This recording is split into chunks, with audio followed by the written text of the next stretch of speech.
The elections held on May 4, 2026, covered a massive geographic and political range, over 800 legislative seats across West Bengal, Assam, Tamil Nadu, Kerala, and Puducherry. To understand the impact of these results, you have to look at the baseline. For decades, regional politics in these states have been defined by fortresses, long-standing parties that seemed nearly impossible to dislodge. This chart shows the first sign that those fortresses were under pressure.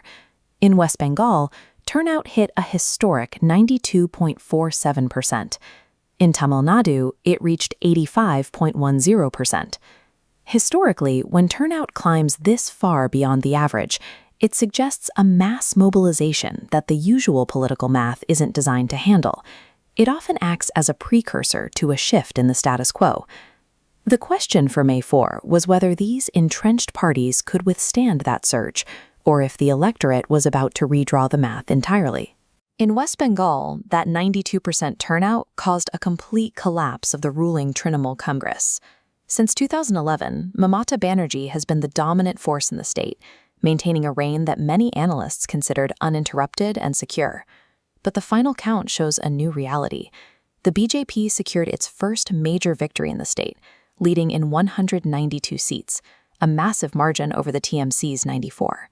However, if we look just to the east in Assam, the story of the disruption changes. Chief Minister Himanta Biswa Sarma led the incumbent government here, but unlike the collapse in Bengal, his administration managed to hold its ground.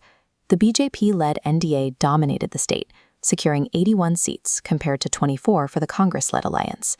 Looking at both states, we see that high turnout doesn't always lead to the same result. In Bengal, it acted as a wrecking ball to the establishment, while in Assam, it appeared to reinforce the existing administration. Moving south to Tamil Nadu, an 85% turnout broke a decades-old cycle of power sharing between the state's two traditional Dravidian parties. The shift was driven by actor C. Joseph Vijay and his new party, the TVK, entering the field as a direct challenge to the establishment. This chart highlights the scale of the turnover. The TVK is hovering at the majority mark with 112 seats, leaving the opposition AIADMK at 58. The most significant loss was for incumbent MK Stalin. His ruling DMK, which held a commanding majority in 2021, was pushed into a third-place finish.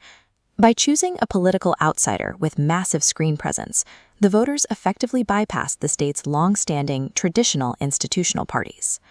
Right next door in Kerala, the wave of disruption followed an older, predictable set of rules. Chief Minister Pinarayi Vijayan attempted to break the state's strict tradition of anti-incumbency, a pattern where voters switched the ruling party every few years. But the tradition held. The Congress-led UDF firmly crossed the majority line with over 70 seats, ousting the LDF government.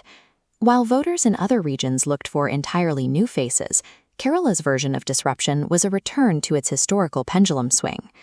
The 2026 elections produced a disparate set of victors: the BJP in the east, the TVK in the south, and the UDF in Kerala.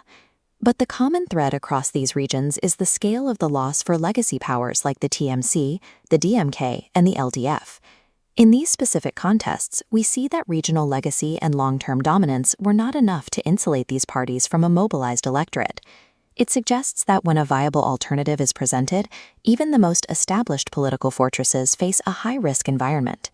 As the 2026 results settle, they leave us with a map that looks very different than it did just a few years ago. Old dynasties have been challenged, new leaders have emerged, and the regional landscape has become significantly